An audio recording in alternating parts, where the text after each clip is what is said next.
Ready or not 2. ഈ violence നിറഞ്ഞ action സിനിമകൾ ഇഷ്ടപ്പെടുന്നവർക്കാണെങ്കിൽ ഇത് നിങ്ങൾക്ക് ട്രൈ ചെയ്ത് നോക്കാവുന്നതാണ്. പാർട്ട് 1 കഥ നോക്കിയാൽ നമ്മുടെ നായിക ഒരു സാത്താനിക് കൾട്ടിൽ അകപ്പെട്ടു പോകുന്നതും അവിടെ നിന്ന് എങ്ങനെ രക്ഷപ്പെട്ടു വന്നതുമെന്നാണ് പാർട്ട് 1 കഥ. പാർട്ട് 2 വരുമ്പോൾ നായികയുടെ കൂടെ അവളുടെ സിസ്റ്ററും ഉണ്ട്. അപ്പോൾ രണ്ടുപേരും കൂടിയാണ് ഇവിടെ നിന്ന് രക്ഷപ്പെടണം. ഇതാണ് പാർട്ട് 2 കഥ.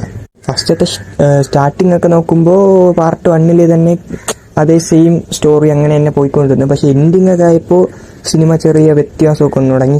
സത്യം പറഞ്ഞാൽ അങ്ങനെ ക്ലീഷ് എൻഡിങ് ആയിട്ട് തീർക്കാതെ അവർ അതിലൊരു വെറൈറ്റി പിടിക്കാൻ ശ്രമിച്ചിട്ടുണ്ട്. സത്യം പറഞ്ഞാൽ എനിക്ക് എൻഡിങ് വളരെ നന്നായിട്ട് തന്നെ വർക്കായി. പിന്നെ എടുത്തു പറയേണ്ടത് ഇതിലെ വയലൻസ് രംഗങ്ങൾ. നിങ്ങൾ ഈ കഴിച്ചുകൊണ്ടിരിക്കുമ്പോൾ ഈ സിനിമ ഒരിക്കലും ഇരുന്ന് കാണരുത്. അത്രയ്ക്ക് കൊടൂരമായിട്ടാണ് ഇതുവരെ എടുത്തു വെച്ചിരിക്കുന്നത്. ചിലപ്പോൾ ഇതിനൊരു തേർഡ് പാർട്ട് വന്നാൽ നന്നായിരിക്കും. തേർഡ് പാർട്ട് ഇതുപോലെ തന്നെ ഈ പഴയ സിനിമകൾ പോലെ ഇങ്ങനെ ക്ലീഷയാക്കാതെ കുറച്ച് വെറൈറ്റി എൻഡിങ് ഒക്കെ പിടിച്ച് ഇതുപോലെ തന്നെ സെക്കൻഡ് പാർട്ട് പോലെ കൊണ്ടുപോയാൽ വളരെ നന്നായിരിക്കും. പക്ഷെ എനിക്ക് പേഴ്സണലി പറയാമല്ലോ, ഈ ഫസ്റ്റ് പാർട്ട് എനിക്ക് അത്ര കണ്ട് വർക്കായില്ല. പിന്നെ ഇതിൽ എൻഡിങ് അവരൊരു നോർമൽ സാധാ ക്ലീഷ എൻഡിങ് വെച്ചാൽ ഇതൊരു 100-ൽ പടം പോലെ ആയിപ്പോയിന്. പക്ഷെ ഇതവർ വെറൈറ്റി ആയിട്ട് ചെയ്തിട്ടുണ്ട്. എനിക്ക് പിന്നെ പേഴ്സണലി പറയാമല്ലോ, ഈ ഫസ്റ്റ് പാർട്ടാണ് എനിക്ക് അത്ര ഇഷ്ടപ്പെട്ടില്ല. അങ്ങനെ സെക്കൻഡ് പാർട്ട് കാണുമ്പോൾ എനിക്ക് അത്ര ഹൈപ്പ് ഇല്ലായിരുന്നു. അതുകൊണ്ടാണോ എന്തോന്നറിയില്ല, ഈ സിനിമ എനിക്ക് ഇത്തിരി നന്നായിട്ട് വർക്കായി.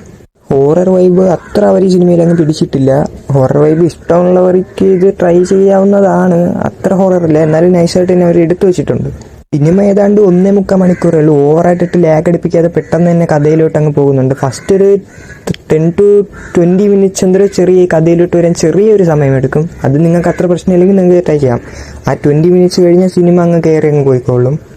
അത് കഴിഞ്ഞ് പിന്നെ ക്ലൈമാക്സിൽ അങ്ങ് പോയി നിൽക്കത്തുള്ളൂ. അത്ര നല്ല റേസി ആയിട്ടാണ് ഒരു സ്ക്രീൻ പ്ലേ റെഡി ചെയ്തിരിക്കുന്നത്. ഈ സിനിമ എനിക്ക് വളരെ ഇഷ്ടപ്പെട്ടു. അപ്പോൾ സിനിമ കണ്ടവരുണ്ടെങ്കിൽ അവരുടെ തോട്ട്സ് കമന്റ് ബോക്സിൽ ഇടുക. അപ്പോൾ നെക്സ്റ്റ് ഒരു കിഡിലൻ അമേസിംഗ് റിവ്യൂ വീഡിയോയിൽ കാണുന്നവരെയും ബൈ ബൈ.